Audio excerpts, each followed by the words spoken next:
বিএনপির ভারপ্রাপ্ত চেয়ারম্যান তারেক রহমানের বিরুদ্ধে কুরুচিপূর্ণ বক্তব্য ও দেশবিরোধী সকল ষড়যন্ত্রের প্রতিবাদে চট্টগ্রামের খুলশী থানা স্বেচ্ছাসেবক দলের উদ্যোগে বিক্ষোভ মিছিল অনুষ্ঠিত হয়েছে। সকালে নগরীর খুলশী ঝাউতলা থেকে খুলশী থানার সাবেক স্বেচ্ছাসেবক দলের সিনিয়র যুগ্ম আহ্বায়ক মোহাম্মদ শাহ আলমের নেতৃত্বে মিছিলটি বের হয়। পরে নগরীর ওয়ারলেস সহ বিভিন্ন গুরুত্বপূর্ণ সড়ক প্রদক্ষিণ করে আমবাগান ঝাউতলা সিএনজি স্ট্যান্ডে গিয়ে শেষ হয়। এ সময় বক্তারা বলেন, ভবিষ্যতে দেশ বিরোধী ষড়যন্ত্রমূলক এবং শিষ্টাচার বহির্ভূত কোনো রকম কর্মকাণ্ড সংঘটিত হলে শক্ত হাতে প্রতিহত করা হবে। চট্টগ্রাম শাহ আমানত আন্তর্জাতিক বিমানবন্দরে ৩ যাত্রীর কাছ থেকে ৫৯,৯৫,০০০ টাকার সিগারেট ও মোবাইল সেট উদ্ধার করা হয়েছে। ইউএস বাংলা এয়ারলাইন্সের দুবাই থেকে আসা ফ্লাইট BS ৩৪৪-এর ৩ জন যাত্রীর কাছে এসব পণ্য পাওয়া যায়। শাহ আমানত আন্তর্জাতিক বিমানবন্দরের জনসংযোগ কর্মকর্তা প্রকৌশলী মোহাম্মদ ইব্রাহিম খলিল জানিয়েছেন, ইমিগ্রেশন শেষে ব্যাগেজ নিয়ে বিমানবন্দর কাস্টমসের গ্রিন চ্যানেল পার হওয়ার সময় সন্দেহ হয় গতরাতে NSI চট্টগ্রাম বিমানবন্দর টিম ৩ যাত্রীকে তল্লাশি করে। ৩ যাত্রী হলেন হাটহাজারীর মোহাম্মদ শাহ আলম ও মোহাম্মদ আরফান এবং জোরারগঞ্জের আশরাফুল ইসলাম।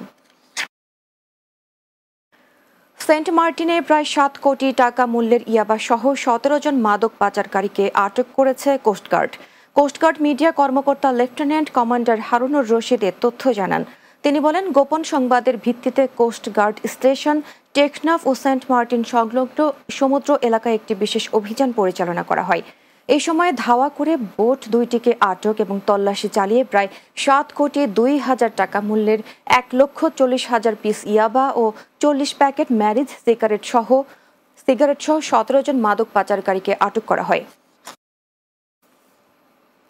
উপমহাদেশের মুসলিম জাতীয়তাবাদী রাজনীতির অগ্রনায়ক মরহুম AKM ফজলুল কাদের চৌধুরীর 52তম শাহাদাত বার্ষিকী উপলক্ষে চট্টগ্রামের দোয়া মাহফিল অনুষ্ঠিত হয়েছে।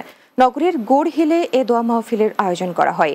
এতে উপস্থিত ছিলেন গিয়াসউদ্দিন কাদের চৌধুরী, সৈয়দ তাহের জাবেরি আল মাদানী, সাবেক সংসদ সদস্য শাহজাহান চৌধুরী, চবি অধ্যাপক গিয়াসউদ্দিন তালুকদার সহ বিভিন্ন রাজনৈতিক দলের নেতৃবৃন্দ। শেষ করব দিনের বাংলা, যাবার আগে শিরোনামগুলো আরও একবার।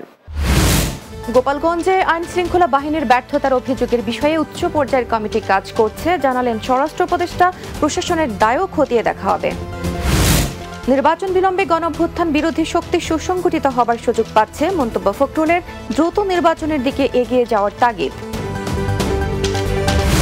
7 দফা দাবিতে রাজধানীর সোহরাওয়ার্দী উদ্যানে চলছে জামাত ইসলামীর জাতীয় সমাবেশ। লোক সমাগম ছড়িয়ে পড়েছে আশপাশের এলাকায়। এবং জনপ্রিয় কথা সাহিত্যিক হুমায়ুন আহমেদের 'ত্রয়োদশ মৃত্যুবার্ষিকী আজ। গাজীপুরে নন্দনকানন নুহাশপল্লীতে লেখককে স্মরণ করলেন স্বজন ও শুভানুধ্যায়ীরা।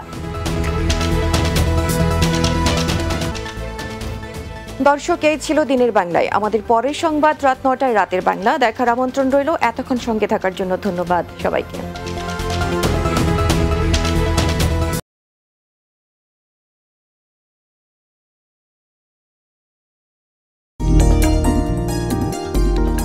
দেখবেন দহ